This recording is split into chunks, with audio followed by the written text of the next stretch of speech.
Reversing Trump measures, U.S. will expand flights to Cuba and resume family reunifications.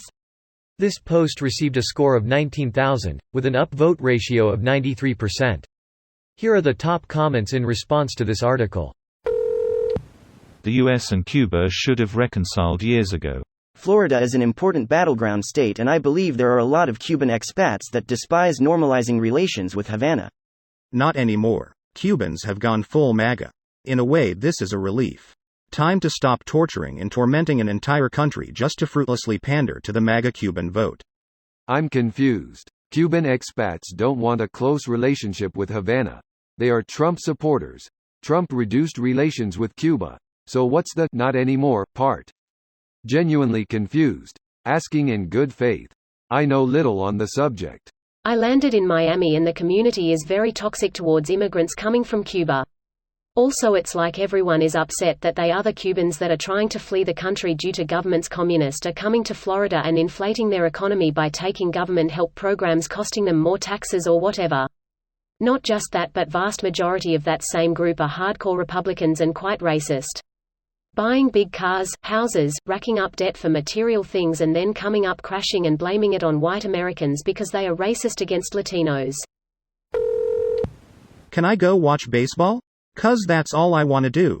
Let me go to Cuba and watch some baseball, in the middle of winter.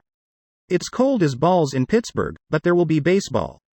That's all I want. Figure it out, people. I went to a baseball game in Cuba. It was interesting. When it was done, everyone got up in a single file line and left the stadium. Government agents everywhere. I wonder if they're looking for foreign talent scouts or something to keep players from leaving.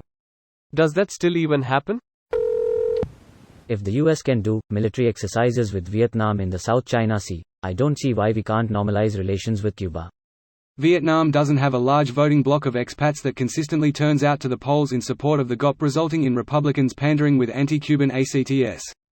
That's basically it. They do, but those Vietnamese are mostly in California, so don't affect national politics too much, though they did flip a House seat or two recently. Most of the Vietnamese Asian Americans I know are pretty conservative.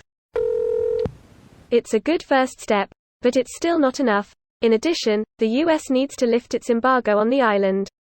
We're no longer in the Cold War. There is no reason for this embargo to still exist in the 21st century. The only thing it serves to do nowadays is to make the lives of the people of Cuba that much harder.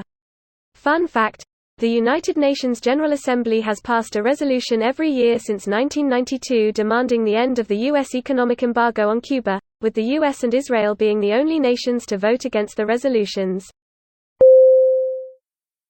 This video was automatically created by Reddit to speech. The article and comments in this video were selected from Reddit according to their upvotes, and any paraphrasing was performed by smmry.com, without any human intervention.